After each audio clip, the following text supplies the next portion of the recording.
പണ്ട് തൊട്ട് തന്നെ SNDP ഉയർത്തിയ വലിയൊരു ആശയമാണ് നായാടി തൊട്ട് നമ്പൂതിരി വരെ ഉള്ള സമുദായത്തിൻ്റെ ഒരു കൂട്ടായ്മ.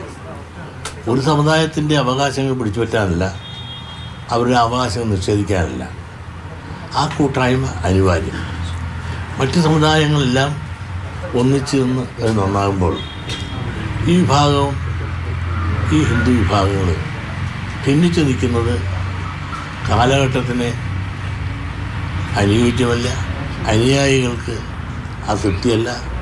ആ അനുയായികളായ ആളുകളെല്ലാം തന്നെ യോജിപ്പ് ആഗ്രഹിക്കുന്നു എന്നുള്ള ഒരു സത്യം നിലനിൽക്കുന്നു. നിർഭാഗ്യവശാൽ അത് പിന്നാലെ ആ യോജിപ്പ് വിയോജിപ്പായി മാറി. അത് മനഃപൂർവ്വമല്ല, അവിടെ കൊണ്ട് ഞങ്ങൾ എത്തിച്ചു എന്നുള്ളതാണ് കാര്യം. അതിൽ പ്രധാന ഘടകം സംവരണമാണ്. ഈ സംവരണം എന്നുള്ള വിഷയത്തിൽ എന്നെ മുൻനിർത്തി അന്ന് ലീഗ് നേതൃത്വം പുറകിൽ നിന്നുകൊണ്ട് ഈ സംവരണത്തിൻ്റെ കാര്യവുമായി ബന്ധപ്പെട്ട് വരുന്ന കാര്യങ്ങളിലെല്ലാം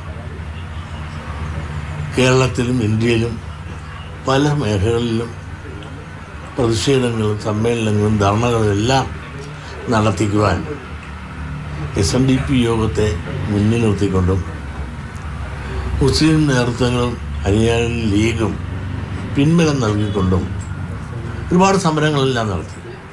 അപ്പോഴെല്ലാം തന്നെ ഈ നായർ ഈഴവ ഐക്യം എന്നുള്ള ആ ആശയത്തോട് ലീഗ് വളരെ അസംതൃപ്തിയും അതിനെതിരായ നിൽക്കണമെന്നുള്ള ആഗ്രഹങ്ങളും ആ യോജിപ്പ് സമൂഹത്തിന് നല്ലതല്ല എന്നും അവസരം സവർണ ഫാസിസ്റ്റുകളാണെന്നും സവർണാധിപത്യത്തിന് വേണ്ടി നിൽക്കുന്നവരാണെന്നും ചാതുർവർണ്ണ്യം പുനഃസ്ഥാപിക്കാൻ വേണ്ടി ശ്രമിക്കുന്നവരാണെന്നും എല്ലാം പറഞ്ഞ് ഞങ്ങളെല്ലാം ഉപദേശിച്ച് നമ്മൾ പിന്നോക്കക്കാരായ നമ്മളെല്ലാം ഒന്നിച്ച് നിൽക്കണമെന്നും സംവരണ സമുദായക്കാരായ നമ്മളെല്ലാം ഒന്നിച്ച് നിൽക്കണമെന്നും പറഞ്ഞുകൊണ്ട് വളരെ നാളുകൾ ഞങ്ങൾ നയിച്ചു.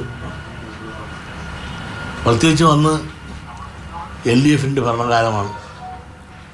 ആ LDFൻ്റെ ഭരണകാലം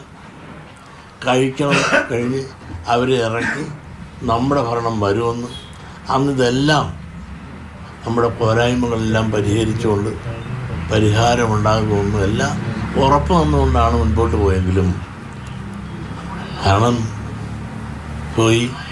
UDF ഭരണത്തിൽ വന്നു, LDF പോയി. പക്ഷേ അന്ന് ഉന്നയിച്ച ഒരു കാര്യങ്ങളും സംവരണ കാര്യത്തിൽ ഒരു ചുക്കും അവർക്ക് ചെയ്യാൻ സാധിച്ചില്ല. ഇനിയൊരു സംവരണത്തിൻ്റെ കാര്യം പറഞ്ഞ് മുമ്പോട്ട് പോയിട്ടും കാര്യമില്ല. ആ സാമ്പത്തിക സംവരണത്തിൽ തന്നെ ഇന്ന് വെണ്ണപ്പാളി കൂടെ വന്നപ്പോൾ അതിൻ്റെ പ്രസക്തിയും ഇല്ലാതായി. അപ്പോൾ ഈ സംവരണം പറഞ്ഞുകൊണ്ട് എന്നെ കൊണ്ടുനടന്നു.